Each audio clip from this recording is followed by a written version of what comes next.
بسم اللہ الرحمن الرحیم پروگرام جائزہ کے ساتھ میں ہوں آپ کا میزبان حسین تھیبو۔ جب سے کیئر ٹیکر حکومت آئی ہے اس کے جو منسٹرز ہیں وہ فیڈرل گورنمنٹ میں ہو یا پروونشل گورنمنٹ میں ہو، وہ دن رات کام کر رہے ہیں، بہتری کی کوشش کر رہے ہیں کہ کسی طرح سے پاکستان کی اکانومی کو بہتر بنایا جا سکے، پاکستان کی سسٹم جو کرپشن کا سسٹم پاکستان کے اندر رائج ہے اس کو کس طرح سے ختم کیا جا سکتا ہے۔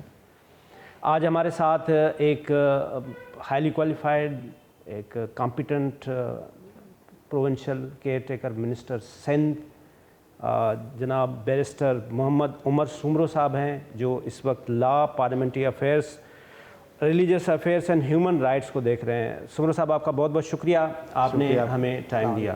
بیرسٹر محمد عمر سومرو ایک لائر ہیں، جاگیردار ہیں، وڈیرے ہیں، سردار ہیں، کون ہیں؟ سردار تو نہیں ہے، اور سومروز میں سرداری نہ پہلے تھی نہ اب ہے۔ کچھ قبائل ہیں، کچھ ایسے علاقے ہیں جہاں سرداروں کی ضرورت پڑتی ہے، بٹ لارجلی سندھ میں جو سومروز جہاں سیٹل ہوئے ہیں وہ فلیٹ لینڈز ہیں، تو ہماری فیملی میں سرداری سسٹم تو نہیں ہے۔ جاگیردار تو نہیں کہوں گا، لیکن زمیندار بیک گراؤنڈ ضرور ہے اور زمینیں بھی ہیں، بٹ مور اسپیسیفکلی میں اپنے آپ کو ڈسکرائب کروں گا as a law practitioner, as a وکیل، اور میرا جو ساری آکیوپیشن جو ہے وہ کورٹس میں ہی رہی ہے۔ آپ کا فیملی بیک گراؤنڈ؟ ہمارا تعلق سندھ کے شکارپور شہر سے ہے، جو اپر سندھ میں ہے، اور کراچی سے تقریباً 450-500 کلومیٹر کے فاصلے پہ ہے۔ اور ہماری فیملی کا پارٹیشن سے پہلے بھی اور اب بھی پبلک سروس میں اور سیاست میں تعلق رہا ہے، پارٹیشن کے بعد وفاق میں بھی اور سندھ میں بھی، اس سے پہلے برِ صغیر میں رہا ہے۔ جو سر اللہ بخش سومرو تھے ان سے آپ کا کیا ریلیشن؟ وہ میرے دادا مولا بخش سومرو صاحب کے بھائی تھے، اور اللہ بخش سومرو صاحب سندھ کے پہلے چیف منسٹر، ان زمانے میں پریمیئر کہتے تھے، وہ رہے تھے۔ رائٹ۔ آپ کی فیملی کا بھٹو صاحب سے بھی بہت کلوز ریلیشن ہے؟ جی ہاں، سر شاہ نواز بھٹو صاحب اور اللہ بخش سومرو صاحب شہید اینڈ مولا بخش سومرو صاحب میرے دادا، تو سر شاہ نواز بھٹو صاحب نے میرے دادا اور ان کے بھائی کو اپنے ونگز میں لیا جب وہ بہت کم عمر میں یتیم ہو گئے۔ ان کو ان کی زمینوں کا دیکھ بھال کرنا بھی سکھایا، اور سر شاہ نواز بھٹو جو تھے ایک فادر فگر تھے میرے دادا کے لیے اور ان کے بھائی اللہ بخش سومرو صاحب کے لیے، تو وہاں سے سلسلہ شروع ہوا سیاست کا بھی، لیکن سیاست سے پہلے ہماری فیملیز بہت کلوز تھیں، انفیکٹ سینونیمس ہوتا تھا کہ یہ دونوں فیملی جو ہیں ایک ہی ہیں۔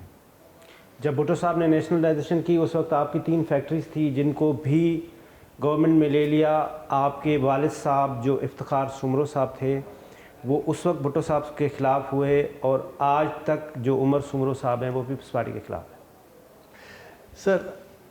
سر شاہ نواز بھٹو صاحب کے ساتھ جو تعلق تھے دادا حضور کے، تو وہ اتنے گہرے تھے کہ جب بھٹو صاحب نے اپنی پارٹی پاکستان پیپلز پارٹی بنائی تو دادا کے پاس گئے بھی تھے، کیونکہ سر شاہ نواز بھٹو نے جو پارٹی بنائی تھی اس کا نام تھا سندھ پیپلز پارٹی، جب پاکستان وجود میں نہیں آیا تھا، اور سندھ پیپلز پارٹی کے چیئرمین سر شاہ نواز بھٹو صاحب تھے، اینڈ نمبر 2 پہ شہید اللہ بخش سومرو صاحب تھے۔ اٹ جسٹ سو ہیپنڈ کہ سر شاہ نواز بھٹو صاحب جو ہیں، جو الیکشن ہوئی تھی، شاید کیونکہ وہ وقت بامبے میں بھی کافی گزارتے تھے اور پورے برِ صغیر کی سیاست دیکھ رہے تھے، تو وہ لاڑکانہ کی اپنی سیٹ نہیں جیت سکے، تو نیچرلی پھر اللہ بخش سومرو صاحب جو ہیں سندھ پیپلز پارٹی کے چیئرمین ہوئے، and therefore got elected in the legislative assembly, اور آگے پریمیئر بھی وہ سندھ کے بنے، تو کافی گہرے تعلقات تھے۔ جو بھٹو صاحب ذوالفقار بھٹو صاحب کیونکہ ان کی لائی بخش صاحب سے بڑی دوستی تھی, وہ کمپینینز تھے, یونیورسٹی میں بھی ساتھ رہ چکے تھے. جب انہوں نے اپنی پارٹی بنائی تو میرے دادا صاحب اور شہید اعلیٰ بخش سونو صاحب کے بیٹے رحیم بخش سونو صاحب مرحوم, انہوں نے پیپلز پارٹی جوائن نہیں کی, اور وہاں سے پولیٹیکل ڈفرینسز تھے, میں نہیں کہوں گا کبھی بھی کوئی دشمنی تھی, بہت ہی عزت کا رشتہ تھا. بھٹو صاحب نے جب اپنی نیشنلائزیشن کا منصوبہ شروع کیا فار پاکستان, تو آئی سپوز ان کے مشیروں نے کہا کہ بھائی ان کی بھی ایک ٹیکسٹائل مل ہے, اور وہ پہلی ٹیکسٹائل مل آپ کی تھی. 3 ملیں تھی اس وقت؟ جی, ٹیکسٹائل مل کو انہوں نے نیشنلائز کیا تھا. تو ٹھیک ہے, اب سیاسی اختلافات بھی تھے. اس کے ریونج میں آپ کے والد صاحب ضیاء الحق کی کیبنٹ میں شامل ہوئے اور منسٹر بنے؟ نہیں سر, ریونج تو نہیں کہوں گا, لیکن جب ضیاء صاحب نے ایک ڈکٹیٹوریل رجیم سیٹ اپ کی پاکستان میں after the hanging of mister Bhutto in a mistrial, he should not have been hanged, and that is a fact that is accepted by the chief justice of the then chief justice of the supreme court. اس کے بعد بھٹو صاحب reached out to, general Zia reached out to those persons جو بھٹو صاحب کے opposition میں تھے سیاسی طور پہ. تو ان میں ہم بھی تھے, کیونکہ ہم نے پارٹی جوائن نہیں کی تھی, لیکن کوئی نہ اس وقت کوئی ایسی دشمنی تھی. میرے دادا صاحب ہمیں بتاتے تھے کہ جب ذوالفقار بھٹو صاحب کو قید کیا تھا جیل میں, وہ بھٹو صاحب سے ملنے گئے تھے, کیونکہ ایک باپ یا ایک چاچا اور ایک بھتیجے کا رشتہ تھا, اور گہرا رشتہ تھا, بڑا رسپیکٹفل رشتہ تھا. اور بھٹو صاحب نے کبھی بھی میرے دادا کے خلاف کوئی ایکشن نہیں لیا. انہوں نے اپنے دوست الائی بخش صاحب کے خلاف یا میرے والد صاحب کے خلاف, لیکن دادا حضور کی وہ عزت کرتے تھے. سیاست میں بہت سی چیزیں ہو جاتی ہیں, لیکن میرے دادا بتاتے ہیں جب وہ بھٹو صاحب سے ملنے گئے ان کے جیل میں, تو بھٹو صاحب نے کافی ان کو باتیں کہیں کہ شاید کچھ میرے سے غلطیاں ہوئی, میں too much power at a too young age, and he was regretful, and my دادا واز آلسو ویری سیڈ کہ بھٹو واز ریگریٹفل. بھٹو صاحب واز ریگریٹفل ان سم ویز, جو میرے دادا بتاتے ہیں. تو نہ پہلے دشمنی تھی ان کے خاندان سے, نہ ان کی اب بھی ہمارے سے ہے. سیاسی اختلاف ہوتے ہیں, ہم نے پارٹی جوائن نہیں کی. میں بھی کوئی پیپلز پارٹی کے خلاف تو نہیں ہوں, I have friends in the Peoples Party. آگے چلتے ہیں اس میں. آپ کراچی گرامر اسکول سے پڑھے, آپ لنڈن اسکول آف اکنامکس سے جب آپ گریجویشن کر رہے تھے تو اس وقت آپ لنڈن اسکول آف اکنامکس کے اسٹوڈنٹ یونین کے پریزیڈنٹ بنے, پہلے پاکستانی؟ جی ہاں, سیاست کا شوق تھا, اور لنڈن اسکول آف اکنامکس کی جو اسٹوڈنٹ یونین ہے بڑی روبسٹ یونین ہے. ہفتے میں ایک بار ملتی ہے, جس طرح آپ کی اسمبلیز ملتی ہیں, اور اس میں بھی جو وہاں کی انفارچونیٹلی ہم نے اپنے ملک میں اسٹوڈنٹ یونینز بین کر دی ہیں, لیکن یہ ایک لیبارٹری ہوتی ہے نوجوانوں کے لیے اپنے آپ کو پالش کرنے اور میچور ہونے کی. تو وہاں کی جو اسمبلی ہوتی تھی, وہاں جو ان کی نیشنل کنزرویٹو پارٹی کے اسٹوڈنٹ ممبر ہوتے تھے وہ رائٹ سائڈ پہ بیٹھتے تھے, کیونکہ ان کی پارٹی گورنمنٹ میں تھی. لیبر پارٹی ان دنوں میں اپوزیشن میں تھی, تو وہ لیفٹ پہ بیٹھتے تھے. جو لیفٹ ونگ تھے کمیونسٹ پارٹی کے اسٹوڈنٹس, وہ بالکل ہی لیفٹ میں آ کے بیٹھتے تھے. اور مزے کی بات ہے کہ اوپر کی جو گیلری تھی وہاں امیر لوگ کے بیٹے بیٹیاں بیٹھتے تھے, جن کا سپورٹس میں زیادہ تعلق تھا, اور ان کو کوئی خاص شوق نہیں تھا سیاست کا, لیکن وہ پھر بھی آتے تھے اور وہ نیوسنس کریٹ کرتے تھے. جو ویک اسٹوڈنٹ یونین کے کینڈیڈیٹس ہوتے تھے ان کو اوپر سے پیپر پیلٹس مارتے تھے, ان کو کنفیوز کرتے تھے کہ ہو آر یو, کیا ہے تمہارا منصوبہ. So it was very charged atmosphere. Joviality بھی تھی, مذاق مستی بھی ہوتی تھی جو ہونی چاہیے, لیکن serious issues were also discussed. ہم اس وقت بھی ریزولوشنز پاس کرتے تھے, حکومتوں کو پابند کرتے تھے, ان کی ایمبیسیز کو بھیجتے تھے, اس ملک کی حکومت کو پابند کرتے تھے جو ان دنوں میں ہیلتھ کیئر اور ویلفیئر کی پالیسیز میں بیک ٹریک کر رہی تھی. تو میرا اپنا جو ذاتی تجربہ رہا as a foreign student in a union in that country, کافی سیکھنے کو ملا. یہ جو تھرڈ ورلڈ کنٹریز ہوتے ہیں لائک پاکستان, ان کے لیے اسٹوڈنٹس کے لیے فار یوتھ آپ کیا بتائیں گے کہ ان کے لیے کتنا روم ہے کہ وہ وہاں پہ جا کے اور اتنی بڑی پوزیشن پہ آ جائیں کہ وہ اسٹوڈنٹ یونین کے پریزیڈنٹ بن جائیں. بینظیر صاحبہ بھی ایک ایگزامپل ہے ہمارے لیے. بالکل ہے. تو یہ پاکستان کے لیے کتنا بڑا روم ہوتا ہے وہاں, یا وہاں پہ یہ کنسیڈر نہیں کیا جاتا کہ یہ سویڈن سے آیا ہے, یہ آسٹریلیا سے آیا ہے, یہ پاکستان سے آیا ہے یا سوڈان سے ہے, تو کوئی میٹر نہیں. میرا خیال ہے اسٹوڈنٹ لائف ایک طرح سے اتنی خوبصورت ہوتی ہے یا ہونی چاہیے, جہاں ایک زمانے میں یہاں بھی کراچی کی یونیورسٹیز میں خاص طر مڈل ایسٹ سے کافی لوگ میڈیکل اسٹوڈنٹس آتے تھے, خاص طر ڈینٹسٹری پڑھنے کے لیے. Fee was less, quality of education was very good. اس طرح جو برے صغیر کے اسٹوڈنٹس انگلینڈ یا یورپ یا امریکہ یا دوسرے ممالک جاتے ہیں, اسٹوڈنٹس میں ایک کامریڈری ہوتی ہے. جو پاپولر ہوتا ہے, جو مل جل جس کا سیاست میں اچھا ہو, جس کی پبلک ڈیلنگ ہو, لوگ اس کو پسند کرتے ہیں. تو جنرلی اسٹوڈنٹس جو ہیں, میں سمجھتا ہوں نیشنلٹیز کو اتنا وہاں کنسیڈر نہیں کرتے ہیں. وہ کافی ان میں جدیدیت اور ایک میچورٹی آ چکی ہے. وہ آئیڈیالوجی اور بیک گراؤنڈ ان چیزوں کو دیکھتے ہیں, آپ کے پلانس کو دیکھتے ہیں کہ آپ اسٹوڈنٹس کے لیے کیا کریں گے. آپ وائس چانسلر سے ہمارے لیے کیفیٹیریا میں ڈسکاؤنٹس لائیں گے, آپ لیکچرز بہتر کریں گے, so on and so forth. London School of Economics سے گریجویشن کرنے کے بعد آپ نے سوچا کہ میں ڈی ایم جی میں آؤں گا یا میں پولیس جوائن کروں گا, لیکن آپ کے والد صاحب نے کہا کہ میں نے اتنی زیادہ لوگوں میں اپنی وہ ایک پینیٹریشن کی ہوئی ہے, لوگوں کی دشمنیاں پالی ہوئی ہیں, انکلوڈنگ آپ کی 2 سسٹرز اینڈ آپ تینوں کو کہا کہ آپ بیرسٹر اور آپ قانون دان بنیں. سر شوق تو میرا تھا پولیس والا بننے کا, پولیس آفیسر بننے کا, یا ڈی ایم جی یا فارن آفس, لیکن والد صاحب کی ان میں کوئی انٹرفیئرنس نہیں تھی. جو ارلی 1990s میں جو اسٹوڈنٹس آ رہے تھے لنڈن اسکول آف اکنامکس میں اسکالرشپس پہ, خاص طور برٹش کاؤنسل کی شیوننگ اسکالرشپ ہوتی ہے, ان کے ساتھ جب رات کو بیٹھتے تھے, گپ شپ ہوتی تھی ڈارمیٹری کے کمروں میں یا کیفیٹیریاز میں, انہوں نے مجھے گائیڈ کیا کہ دیکھیں پاکستان میں ابھی جنرلی اسپیکنگ وفاق میں 2 پارٹی سسٹم چل رہے ہیں, یا پی ایم ایل این یا پاکستان پیپلز پارٹی, اور سول سروس اس کے کراس فائر میں آ گئی ہے. ان زمانے میں ہر 2.5 سال گورنمنٹ بدل رہی تھی, اور جو ینگ سول سرونٹس تھے وہ کراس فائر میں اس طرح آئے کہ وہ جو نیکسٹ پرائم منسٹر الیکٹ ہوتا تھا, ان کے کان میں ان کے مشیر یہ بات ڈال دیتے تھے پرائم منسٹر کے, یہ تو اپوزیشن پارٹی کے لوئل سول سرونٹس ہیں. تو ان سول سرونٹس نے مجھے گائیڈ کیا کہ ہمیں ہر 2 سال او ایس ڈی بنا دیا جاتا ہے, یا کوئی ایسی آؤٹ پوسٹ پہ بھیج دیا جاتا ہے کہ ہمارے گھر والے they were young, they just got married, young children تھے, ہمیں دھکیل دیا جاتا ہے.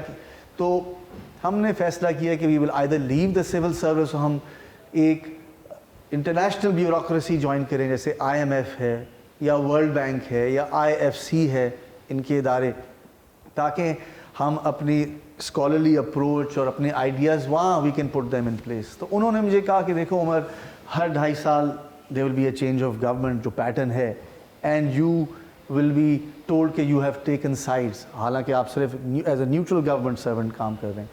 تو پھر میں اپنے والد صاحب سے میں نے گائیڈنس حاصل کی. انہوں نے کہا کہ بھائی سندھ کے تجربے سے جو اچھے وکیل تھے, خاص طرح ہمارے جو شکارپور کے ہندو وکیل تھے, دے ڈائیڈ اور دے ریٹائرڈ. جو دوسرے مسلمان ہمارے وکیل تھے, اے کے بروہی صاحب والے, they had also passed away, the more senior ones were soon to retire.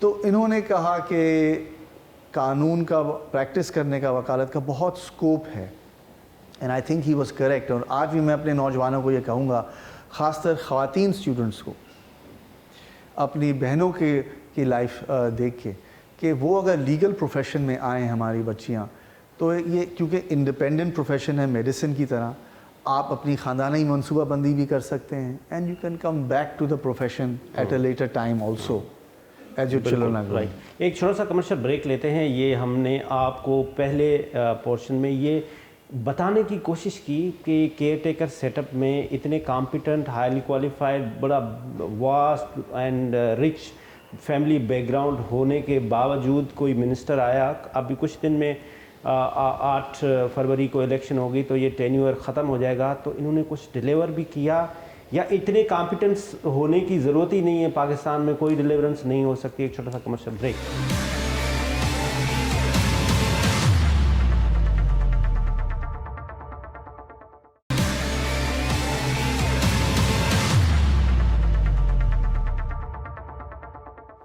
Welcome back ناظرین. ہمارے ساتھ بیرسٹر عمر سمرو صاحب موجود ہیں جن سے ہم پہلے حصے میں ہم نے بات کی ان کی جو پرسنل لائف. سر, جب آپ پاکستان میں آئے تو آپ نے پولیٹکس کو جوائن کیا اور آپ کی پہلی پارٹی پی ٹی آئی؟ میں نے جی سب سے پہلی پارٹی جو ہے ایز اے لیگل ہیڈ مجھے بلایا گیا کہ ہمیں اچھے وکیل چاہیے پی ٹی آئی میں. تو کس نے بلایا؟ خان صاحب نے خود بلایا تھا, بنی گالا. ٹھیک. انٹروڈیوس کس نے کرایا؟ انٹروڈیوس مجھے کروایا تھا, خیر پہلے کیونکہ میرے والد صاحب پی ٹی آئی میں تھے تو انٹروڈکشن ہو چکی تھی. ٹھیک. اور وہ شکارپور بہت آتے جاتے تھے عارف الوی صاحب اور ان کی ٹیم کے ساتھ. تو لیکن بنی گالا جب میں گیا تو مجھے اس وقت پی ٹی آئی کے ایک دو لوگوں نے کہا تھا کہ آپ آئیں ان سے ملیں. They needed a good lawyer, تو میں نے ان کی مدد کی. اور اس وقت بلدیہ ٹاؤن کا جو سانحہ ہوا تھا وہ کیس میں نے فائل کیا, اور ایک دو اور ان کے لیے جو کیسز تھے وہ میں نے ان کے لیے فائل کیے تھے. عزیر بلوچ کی جے آئی ٹی کو ریلیز کرنے کے لیے, بلدیہ کی ٹاؤن فیکٹری کے فائر کی جے آئی ٹی ریلیز کرنے کے لیے, اور ایک مورائی صاحب تھے فشریز کے ایڈوائزر, ان کی ایک جے آئی ٹی وہ بھی ریلیز کرانی تھی. But I resign from P T I after 6 months. Why? Well I wanted to contest election from Jacobabad. Okay. اور ان کے اپنے پلانس تھے, ان کو اپنے ٹکٹس جو ہیں دوسرے لوگوں کو اوارڈ کرنے تھے. تو جن آئیڈیلز کے ساتھ, جس سوچ کے ساتھ ایز اے ینگر پاکستانی میں آگے اپنا کام بڑھانا چاہتا تھا, پبلک سروس کرنا چاہتا تھا, آئی فیلٹ کہ میں نے بڑی محنت کی ہے جیکب آباد میں, تو I will contest the elections nevertheless. And as an آزاد امیدوار میں نے کنٹیسٹ کیا. So my membership of that Pakistan Tehreek Insaf was of about 6 months. Okay. آپ نے کیا فیل کیا جب آپ نے انڈیپینڈنٹ الیکشن لڑا؟ کیا پاکستان میں خاص طور پہ سندھ کے ان شکارپور جیسے ایریاز میں جہاں ابھی بھی وڈیرا, سردار, جاگیردار جو ٹرائب کے ساتھ چلتے ہوئے آ رہے ہیں, روم ہے کسی پڑھے لکھے آدمی کا کہ وہ آئے اور وہ الیکشن لڑے؟ سر روم تو ہے. I always inspired my self by, کیونکہ آپ کے اپس اینڈ ڈاؤن مومنٹس ہوتے ہیں جب آپ ڈیجیکٹڈ فیل کرتے ہیں لائف میں, especially in public life, in politics. تو میں رسول پاک صلی اللہ علیہ وسلم کا اگزامپل اپنے آپ کو یاد دلاتا تھا کہ اتنی سیویئرلی ٹرائبل سوسائٹی میں انہوں نے کتنی محنت کی. اس سے کافی سبق میں نے حاصل کیے کہ ہر معاشرے میں, ہر گھر میں, ہر سوسائٹی یا نیبرہڈ میں 1 person can make a change. لوگ اچھے رول ماڈل ڈھونڈتے ہیں اور پاکستان میں بہت سے اچھے رول ماڈلز ہیں. تو آپ کو یا تو آپ نگیٹو ہو جائیں کہ بھائی سب کچھ جو ہے کسی غلط سمت میں جا رہا ہے, یا آپ اپنا چراغ جلائیں. میں نے کوشش کی, میں ہارا, لیکن کوئی ہار وداؤٹ اٹس ویلیوبل لیسنز نہیں ہوتی. اور جس طرح آپ نے کہا کہ سندھ کے ماحول میں جہاں ٹرائبل کلچر بھی ہے, بڑے جاگیردار بھی ہیں, اور انٹرنچڈ ایک سسٹم ہے, تو آپ کیا کوئی اسکوپ دیکھتے ہیں؟ میں بہت اسکوپ دیکھتا ہوں with in the political party set up and even outside it. کیونکہ میں سمجھتا ہوں کہ ایک نیچرل کورس ہے جہاں اب جو پولیٹیکل پارٹیز میں لوگ بیٹھے ہیں ان کی بھی ریٹائرمنٹ ہوگی, اچھے لوگ سامنے آئیں گے تو وہ آئیڈینٹیفائی بھی ہوں گے, خواہ وہ پارٹی جوائن کریں یا خود اپنی کوئی پارٹی بنائیں یا خود ایز این آزاد اپنے آپ کو پیش کریں یا ایز اے ٹیکنوکریٹ اپنے آپ کو پیش کریں. That is a choice that will be presented to you when you work hard. تو بغیر محنت کے تو کچھ نہیں ہوگا. میں الیکشن لڑا اور میں ہارا, تو اس سے بڑے لیسنز میں نے سیکھے. ایز اے سکسیزفل پریکٹیشنر میں نے اپنے آپ کو ان دا کوائٹر moments when I was assessing کہ کیا ہے اب فیوچر, اگلی الیکشن لڑنی ہے کہ نہیں.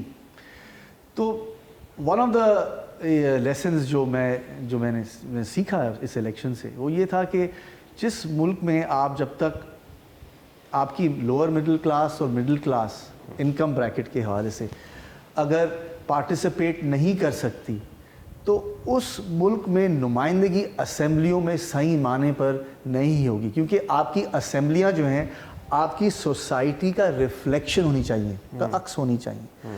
اگر صرف بہت ہی امیر لوگ آ رہے ہیں اس میں تو ان کا ویژن یا ان کا تجربہ سوسائٹی کا بڑا مختلف ہوگا.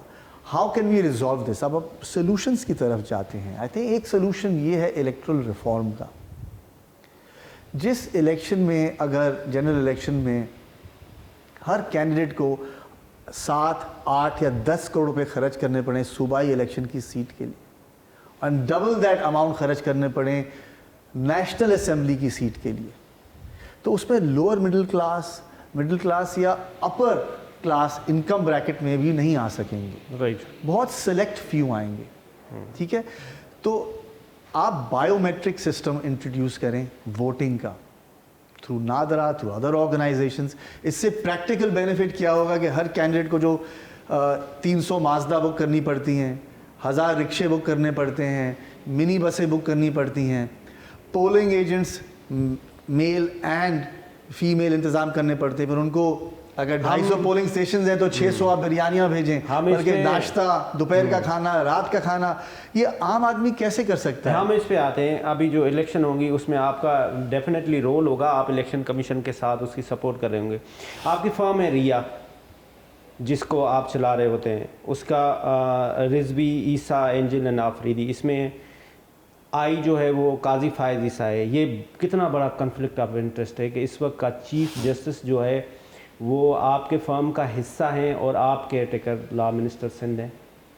سر, مسٹر جسٹس قاضی فائز عیسیٰ جب وہ بلوچستان ہائی کورٹ کے جج بنے, اور یہ عام بات ہے, نہ صرف وہ, جو بھی ایڈوکیٹ جب وہ ان کو آفر آتی ہے to be elevated to the high court, وہ اصولاً اپنی لا فرم سے استعفیٰ دے دیتے ہیں. ٹھیک. تو لا فرم کا نام میں عیسیٰ تو ہے, بٹ قاضی صاحب کو سنس 2009 کوئی ریلیشن شپ نہیں ہے لیگل اور other with the law firm that he founded along with the other founding partners.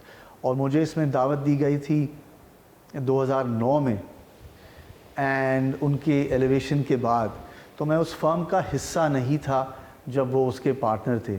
In fact جب میرا انٹرویو لیا گیا تو میں نے اس وقت کے جو مینیجنگ پارٹنر تھے احسن ظہیر رضوی صاحب, جو ایک بہت بڑا نام ہے کارپوریٹ لاء میں, تو میں نے ان سے پوچھا, سر آپ نے فائز صاحب سے پوچھا ہے, کیونکہ میری تو کبھی ان سے کورٹ سے بنتی نہیں تھی, میں چھوٹے بلڈروں کی طرف سے آتا تھا, وہ بڑے بڑے نام ادرشیر کاوجی صاحب کی طرف سے اپیئر ہوتے تھے. تو انہوں نے کہا نہیں بھائی, he has nothing to do with the firm, اچھا جی, and it now rest with us who we invite as a partner. Right. ایک چھوٹا سا کمرشل بریک لیتے ہیں. بریک کے بعد سمرو صاحب سے پوچھتے ہیں کہ ابھی اس وقت جو الیکشن کی تیاری ہو رہی ہے, 8 فروری کو الیکشن ہونے والے ہیں, اس کے لیے کیا کیا تیاری ہے, اور سمرو صاحب نے آنے کے بعد خاص طور پہ اپنی منسٹریز میں جو ان کے پاس منسٹریز ہیں کیا چینجز لائے ہیں. ایک چھوٹا سا کمرشل بریک.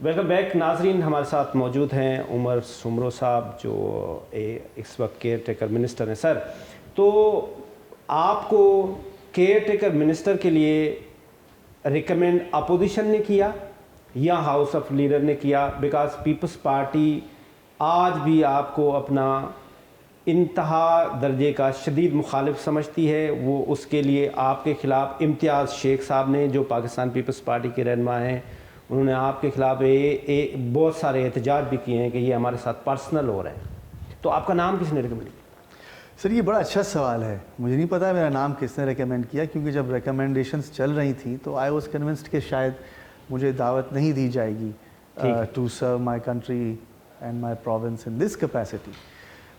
جہاں تک کچھ لوگ کہتے ہیں کہ پاکستان پیپلز پارٹی جو ہے وہ خلاف تھی میری اپوائنٹمنٹ یا نامینیشن سے, میں خیال یہ بالکل بھی درست نہیں ہے. اوکے. مجھے کہیں بھی ایسا محسوس نہیں ہوا, اور as a secretary of the Sindh high court bar association میں نے سندھ گورنمنٹ کے ساتھ بہت کلوزلی کام کیا.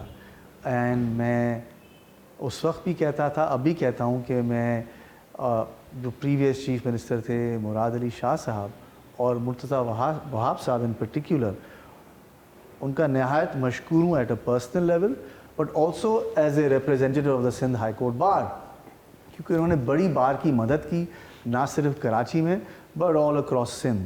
تو یہ کہنا کہ پاکستان پیپلز پارٹی میں کوئی لوگ خلاف تھے، سب خلاف تھے، نہیں. امتیاز شیخ صاحب ایبسولوٹلی.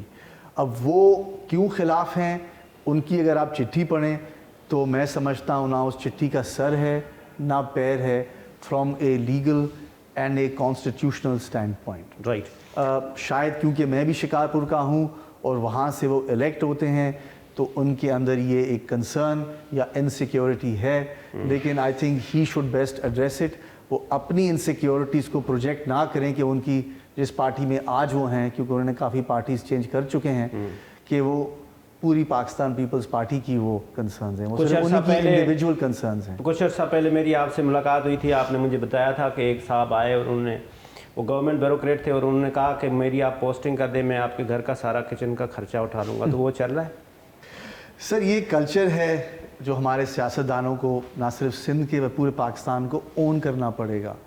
کہ میں کیونکہ سندھ سے میرا تعلق ہے تو میں سندھ کے ایکسپیرینس سے بتاؤں کہ it is an open secret کہ ارسپیکٹو آف دا گورنمنٹس ایک کلچر ہے کہ ٹرانسفر اور پوسٹنگز میں چند لوگ وزراء ہوں یا سول سرونٹس ہوں وہ پیسے لیتے ہیں. جی تو سب لوگ تو برے نہیں ہوتے but this is some thing of an open secret. تو جب میں اگست میں وزیر بنا تو جب لوگ آتے تھے ویریس ڈپارٹمنٹس کے جن کا لا ڈپارٹمنٹ سے یا ہیومن رائٹس یا اوقاف سے جو میرے پاس ہیں وزارتیں تعلق نہیں تھا، تو جب وہ ریکویسٹ کرتے تھے تو میں فوراً فون اٹھا کے ریلیونٹ سیکرٹری سے گزارش کرتا تھا کہ as per rules kindly oblige. تو میرے ساتھ ایک دفتر میں فرد بیٹھے ہوئے تھے، انہوں نے کہا سائیں